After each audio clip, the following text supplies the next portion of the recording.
Hey, good afternoon, Tabernacle. It is Friday, April 10th, and we continue today our walk through the Psalms, and we're in Psalm 46 and verse number 1. And this is the psalm I preached from the first Sunday that we could not meet together. Well, actually, it was, I think, on the first Sunday, March 15th. That was the last Sunday we were all together. And so, Psalm 46, a very present help in trouble. God is our refuge and strength, a very present help in trouble. And our country, we're dealing with trouble. We're dealing with it in our lives. And the great thing to know is that God is with us in it. He is a very present help in trouble. Don't you love the language there? He is a very present help. Not just that he's a help, not just that he's a present help, but that he is very present. God is near. And so we looked at this psalm together. We saw three things. The Lord is our strength in trouble. When we're dealing with trouble, we get weak, we get frail, and we get afraid, filled with fear, and that fear weakens us. And sometimes we feel like we're about to fall, right? Well, the Lord is our strength, and we look to Him. And then the Lord is our supply. Notice verse 4, there's a river, the streams thereof shall make glad the city of God. The enemy thought, hey, we've got the city cut off. They can't get any food. They can't get any water. But there was a river flowing through that the enemy doesn't know about. And oh, how the enemy will come against us and think, I've got them surrounded. There's no supply. But God's supply is within us. Out of His belly shall flow rivers of living water. The Lord is our supply. And then the Lord is our sovereign. He's in control. He's on the throne. Thank God for that. Verse 8, come behold the works of the Lord, what desolations He hath made in the earth. He maketh wars to cease unto the end of the earth. He breaketh the bow and cutteth the spear in sunder. He burneth the chariot in the fire. Be still and know that I am God. I will be exalted among the heathen. I will be exalted in the earth. The Lord of hosts is with us. The God of Jacob is our refuge. Oh, the psalmist is looking forward to the time when the Messiah rules and reigns on the earth. And let me tell you, He's coming. He's coming again. He's ruling. He's on the throne. And so we rejoice in the fact that He is our sovereign. He's using all of these things to bring us to Himself and to fulfill His purposes. Then we come to Psalm 47. This is a victory psalm.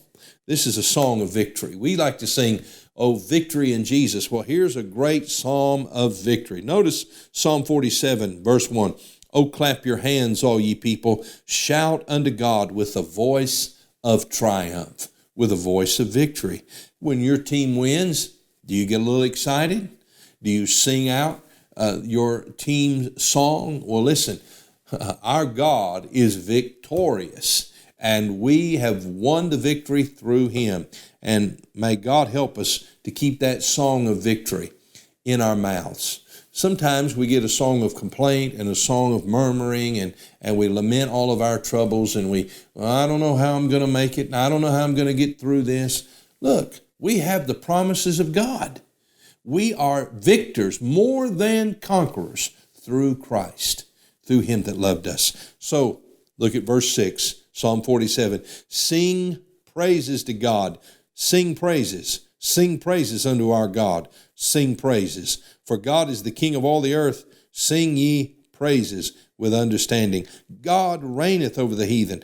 God sitteth upon the throne of His holiness. Hey, 5 times God says, sing praises.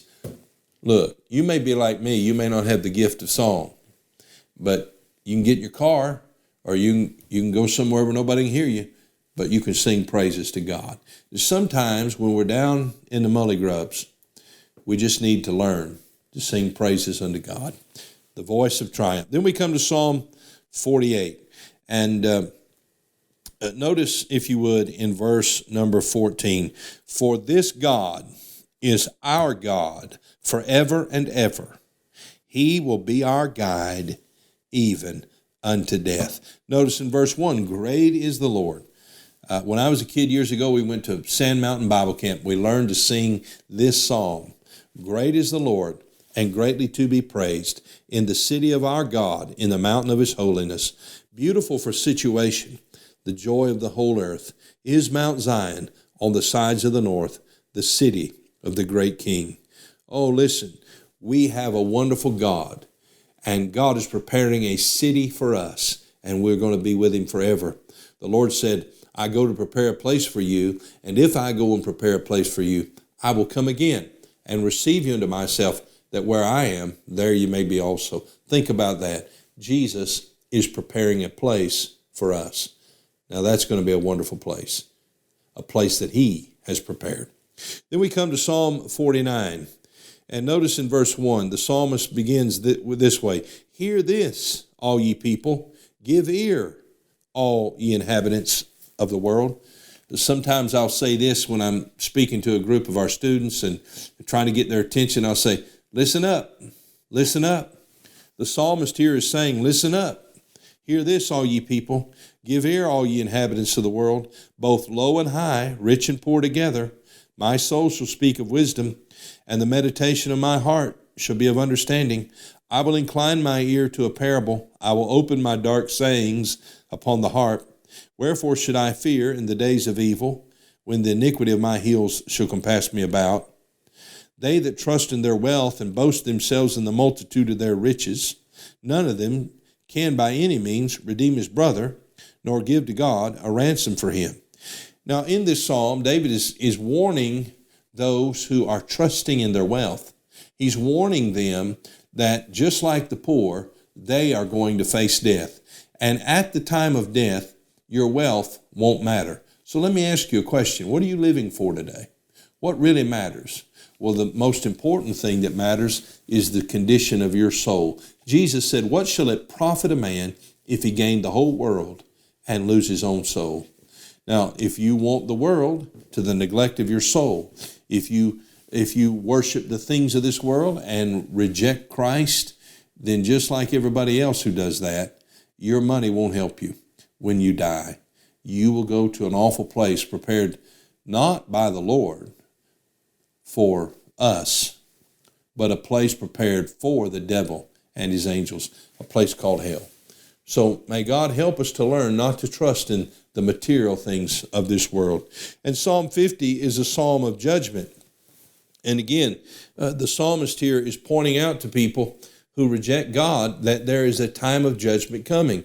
And part of the ministry of the pastor is to warn every man. And there are times when people need to be warned.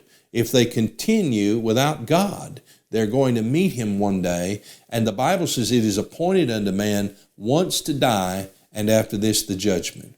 And if you stand in the judgment without Christ, your eternal destiny is a place called hell. But the good news is you don't have to go there. Jesus died for you. And may God help us as God's people to share this message of warning to a lost and dying world that so desperately needs God.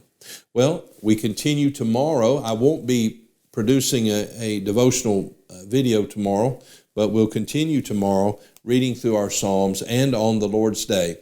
Now, Sunday morning, I want you to plan to join us. We'll do a live sunrise service at 7:30, and then we will do a recorded cantata. We'll go take selections from last year's cantata, and then I'll bring a message after that. So I hope you'll plan to join us 7:30 Sunday morning on Facebook Live, YouTube, our regular live stream, and then at 11 o'clock, join us live, Facebook Live, and YouTube.